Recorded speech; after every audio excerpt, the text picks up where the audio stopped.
Hi everyone, this is our channel, Meet the Real Story. Please like, share and subscribe. Being famous is a dream for most people, but achieving this particular dream is not easy. It takes a lot of perseverance, and maybe even some luck. Listen to my story. My name is Rona, and I'm 18 years old. I live with my mom and my sister. My dad passed away long ago. We live in a very poor neighborhood, where drug dealing and death are everywhere. My mom is a nurse, but even so, her salary is barely enough to make ends meet. I have always wanted a better life. I often admired famous people, like singers and actors, and I imagined myself living in their world of fame and glamour. What I would give to be a famous person like them. I had a dream. I wanted to be a clothes designer or a fashion model. I would draw different styles of clothes and stand in front of the mirror, posing like a model. I just knew that my clothes would fit perfectly. But here's the thing. I wasn't thin enough to be a model. This was the obstacle between me and my dream, so I decided to go on a diet while searching for a job. One day, I read the news about some famous clothes designer and learned that a fashion show was going to be held near my area soon. Within a week, they would be holding an audition to select some local models, so I saw an opportunity to enter the competition, get selected as a model, and make my dream come true. I did everything I could to lose weight. When the audition day came, I tried to get in the fashion show, but the security guards wouldn't let me pass because I looked too ordinary. So I went home, dressed up like a princess, and then returned, looking more important. I was allowed in. I saw many fit girls with nice slim figures.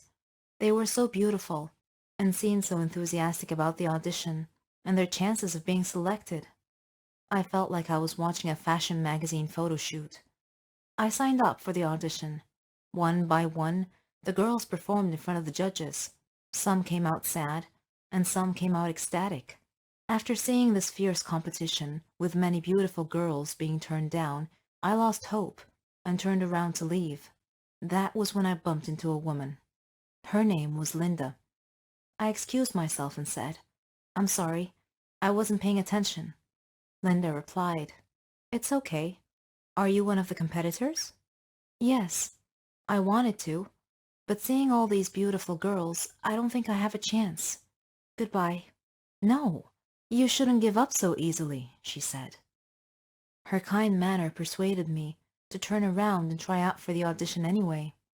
As I walked onto the stage, I noticed that Linda was one of the judges.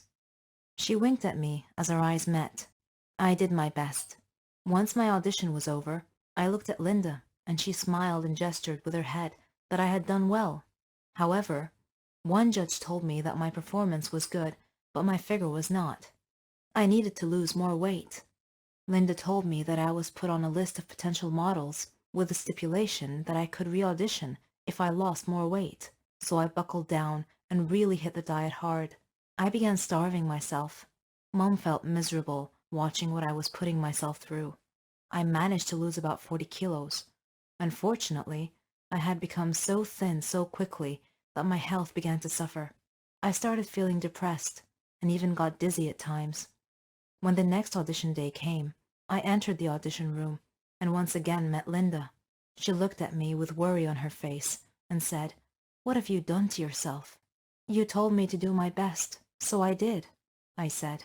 I walked onto the stage. The judge who had told me to lose more weight saw me and was shocked. He asked me, "How are you able to lose so much weight so fast?" When I began my performance, my weakness caused some dizzy spells, which caused my modeling motions to be unsteady and awkward. Linda was clearly worried. As she watched my performance, as if she expected me to fall at any moment, the judges gave me poor marks, and I was rejected as potential model. I was greatly disappointed because I had tried so hard. I said to the judges, "But I followed your instructions and lost more weight."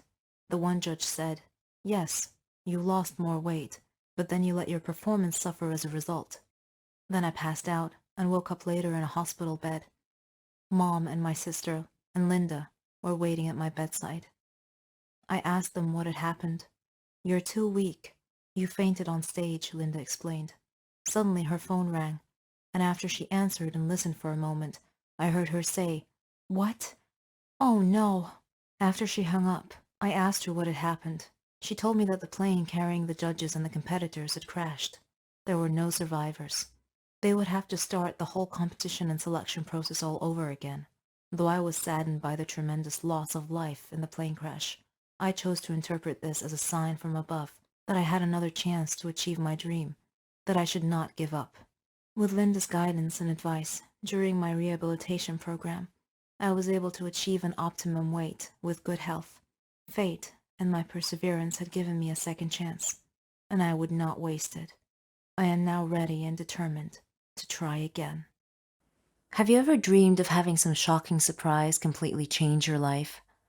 Whether the surprise is good or bad, your life will never be the same again. I have a story to tell you about this very thing. My name is Tiffany, and I'm 21 years old. I live with my parents and an occasional mystery guest, whose role in our lives I have yet to ascertain. I would see him from time to time. I assumed that he was some down-on-his-luck guy whom Dad helped once. Dad was wealthy and often donated money to help the poor. This mystery man would try to talk to me whenever he would spend a few days with us. I didn't understand why Dad allowed him to stay at our home sometimes. It was bizarre, and it did creep me out a little. There was one time when he opened the door to my room while I was sleeping. He sat on the bed next to me for a while and then left. I was half awake at the time, but I didn't move. When I told my parents about this, they said they would speak with him, but I'm not sure they ever did. I felt uneasy about the situation, so I decided to investigate this matter myself. I had to figure out who this mystery man was and why he stayed with us periodically. One day, Mom wasn't feeling well, and Dad drove her to the doctor's office to be checked out, leaving me home alone. I sneaked into the office to have a look around, see if I could find something about this strange man. While I was searching, I heard a voice behind me. I thought it was my parents, but it was the mystery man. He was smiling at me. It made me feel awkward. He said hi. I stepped back and said, "If you take one step closer, I'll scream."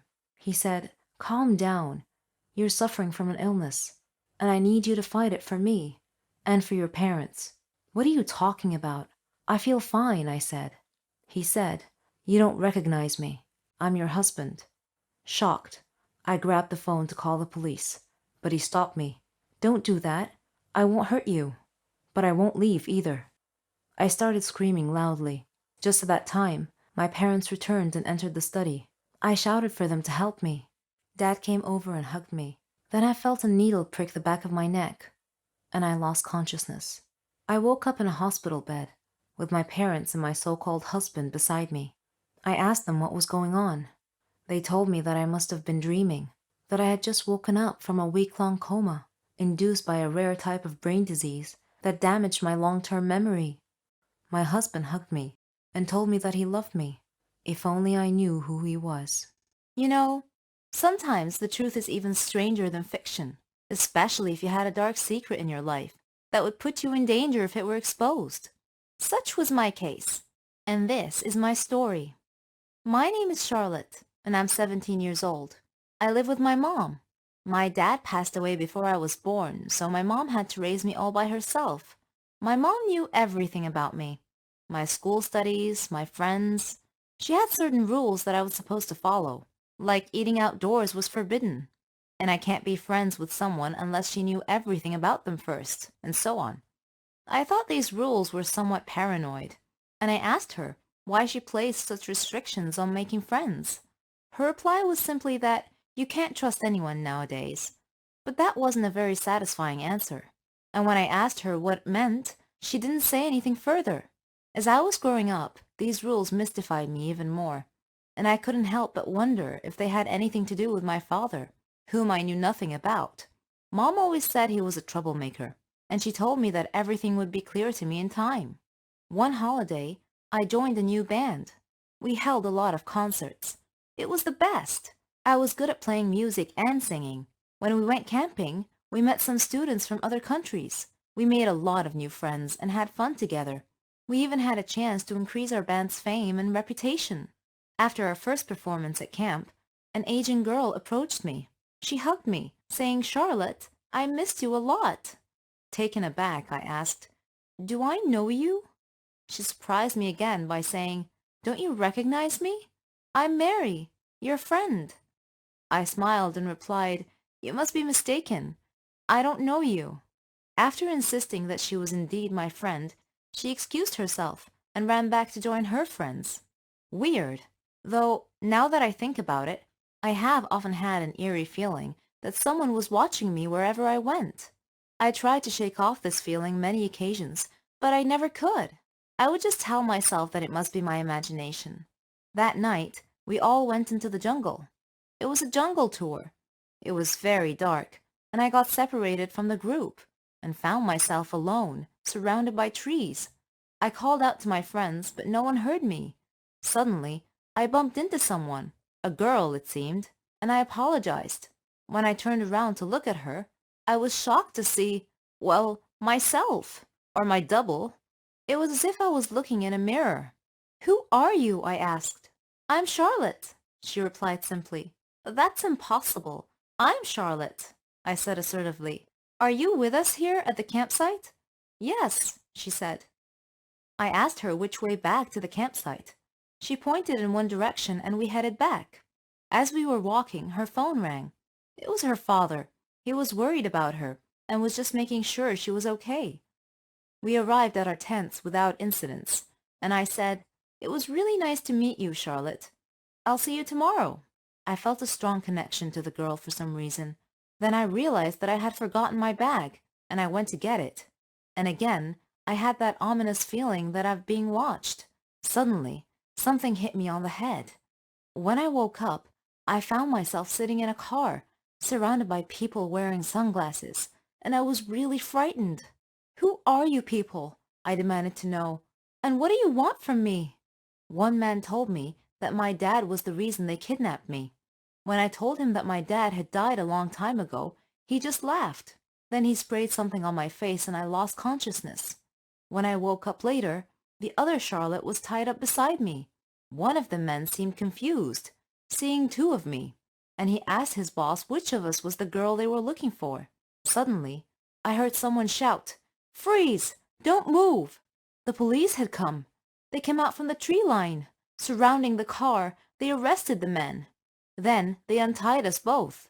Someone appeared looking very worried. The other Charlotte started coming too, and asked where she was and what was going on.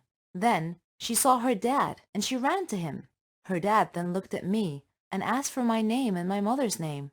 When I told him, he said he knew who I was, and said to send his regards to my mom, and to tell her that he was still keeping her secret. Then he gave me a medal and hugged me, saying that he wasn't sure if we would ever meet again. I was still staring at him, looking confused. So he smiled and he asked me where my father was. And I told him that my father was dead. And then he said that that was their agreement. He and my mom, that he was only trying to protect me and the other Charlotte, who happened to be my twin sister. He said he got into some trouble in his line of work. Some people threatened to kill us, so he and my mom decided to split us up. "She took you, and I took your twin sister," he said. "We did this to keep you safe. I named your twin Charlotte, just the same as you." I was still feeling a bit overwhelmed at this point. This was preposterous. I couldn't believe it. Suddenly, I heard someone calling me. "Charlotte, wake up! It's time for a trip. You must have been having a nightmare because you were screaming." I woke up to find myself in the tent with my friend. When I went outside the tent, I stopped. Right in front of me, staring me in the eyes, was a girl who was my mirror image.